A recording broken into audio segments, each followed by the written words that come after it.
नमस्कार दोस्तों, आपका हमारे YouTube channel stocks analysis by Rituraj में बहुत बहुत स्वागत है। यदि आप हमारे इस चैनल से पहली बार जुड़े हैं तो कृपया इसे सब्सक्राइब करके बेल आइकन दबा के ऑल सेलेक्ट करके रख लें, जिससे हमारे आने वाले तमाम वीडियोस का नोटिफिकेशन आपको सबसे पहले मिल सके।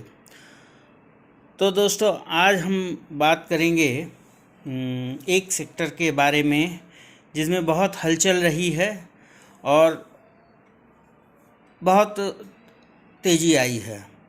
जी हाँ दोस्तों, ये सेक्टर है डिफेंस का। और डिफेंस सेक्टर में हम पाते हैं कि बहुत पिछले दिनों में बहुत ज़्यादा तेज़ी आई है। और हमारे कई मित्र पूछ रहे थे क्या ये तेज़ी सिर्फ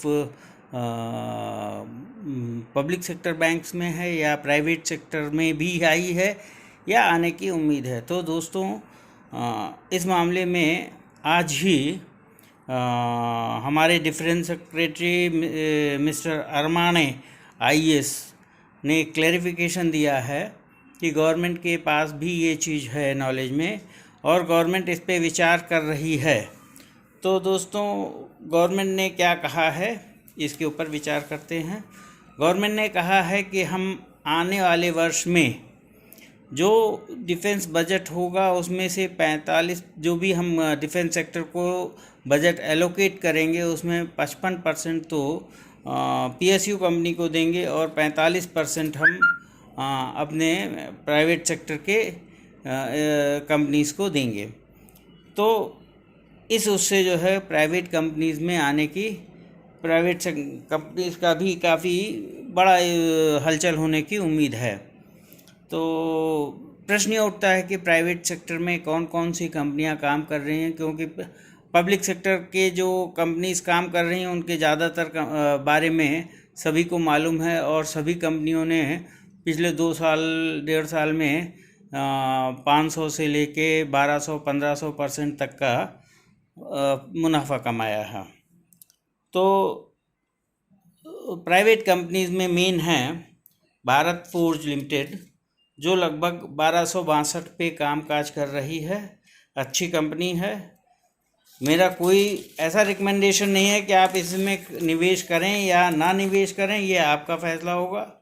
डाटा पैटर्न 1660 पे काम कर रही है, ये भी एक अच्छी कंपनी है।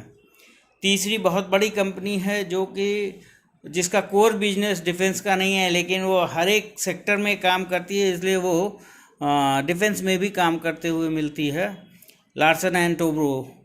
तो लार्सन एंड टोब्रो 3480 पे काम कर रही है। इनका कोर बिजनेस तो इंफ्रास्ट्रक्चर पे है, लेकिन ये साथ ही साथ डिफेंस के भी कई प्रोजेक्ट्स लेती है और उस पर काम करती है। इसका 3480 पे शेयर कामकाज कर रहा है, आगे भी अच्छा परफॉर्म करने की उम्मीद है। पारस डिफेंस 789 पे काम कर रही है, ये भी अच्छे दमखम रखती है और इसके भी आगे जाने की अच्छी उम्मीदें हैं। इसी के साथ में जेन टेक्नोलॉजी जो कि ड्रोन सेक्टर में है, साथ ही साथ डिफेंस में भी काम करती है, इसके ऊपर भी नज़र रख सकते हैं। सोलार इंडस्ट्री पे नज़र रख सकते हैं। इसी के साथ एस्ट्रा माइक्रोवेव प्रोडक्ट्स जो कि लगभग 600 रुपये पे काम कर रहा है, इसको भी अपने रडार पे रख सकते हैं आप। ये 7-8 कंपनीज़ प्राइवेट कंपनीज़ हैं जो डिफेंस सेक्टर के लिए भी काम करती हैं और अच्छा काम करती हैं।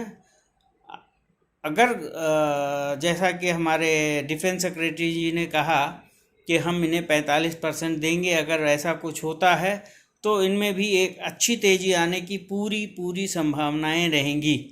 तो दोस्तों, इसके ऊपर नज़र रखिएगा और हो सके तो स्टडी करने के बाद में इनमें निवेश करिएगा। लंबे समय में या 1-2 साल में ये बहुत अच्छी तरीके से परफॉर्म करेंगी, ऐसा मेरा विश्वास है। तो अगर हमारा वीडियो आपको लाभदायक लगा, शिक्षाप्रद लगा, तो इसे अपने दोस्तों में शेयर कीजिए, फॉरवर्ड कीजिए और ऐसे ही हमारे चैनल पे आते रहिए। नमस्कार दोस्तों।